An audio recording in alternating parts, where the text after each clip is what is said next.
Would you rather like to get a 9% return on your money in real estate or an 11% return in the stock market? I'm going to dive a little deeper to figure out which one is going to give us an overall greater return at the end of the year. Now, let's just say for the sake of the example, when we're investing in the real estate in the stock market here, we're not utilizing any sort of IRA or 401k, okay? So let's just say we put $50,000 in each of these investments here, okay? So $50,000 times 9%, you're going to yield yourself a $4,500 return, okay?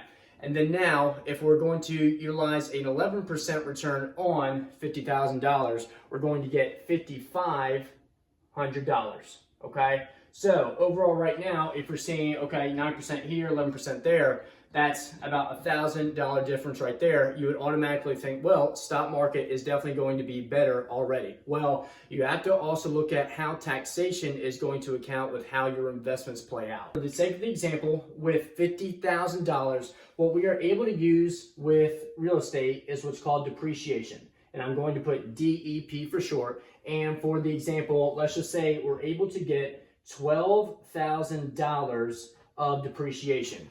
What we're able to use with depreciation is able to offset our passive income gains, okay? We're just talking about as a passive investor here in the real estate. So what we then are going to do is take the $12,000 that we are able to utilize with depreciation against the $4,500 we just made with our real estate investment, okay?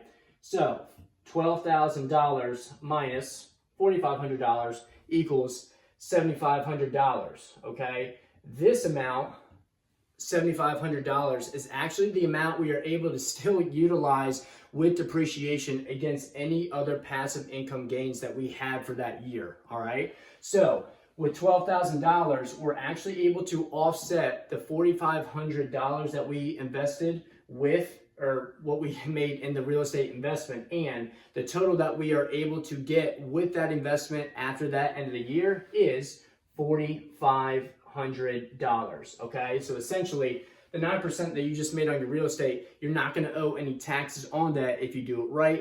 Now let's move to the stock market example, okay? So from the $50,000 investment that we made, we got $5,500 for the return.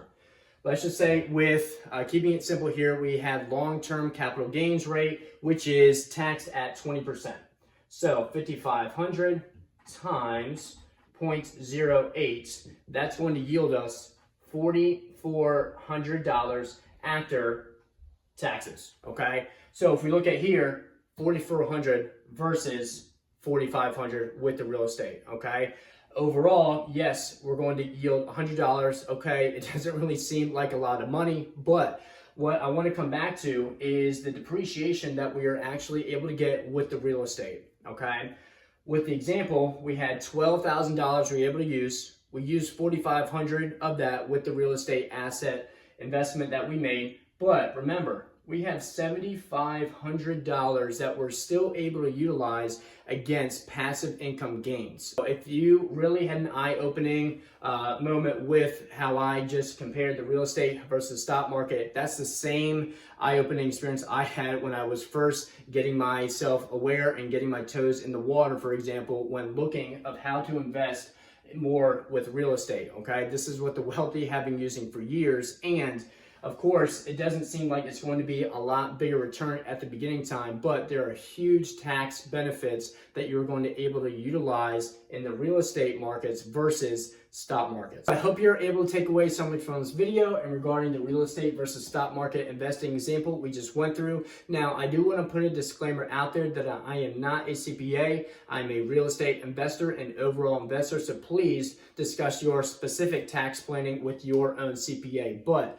what I want you to take away from this video is that you can't always look just at the big overall return number to see which one is going to yield you a better return at the end of the year, because you really have to look at your tax planning and tax benefits when it comes to the different types of asset classes. So if you learned something from this video, let me know your thoughts and what you learned in the comment section, and I will see you in the next video.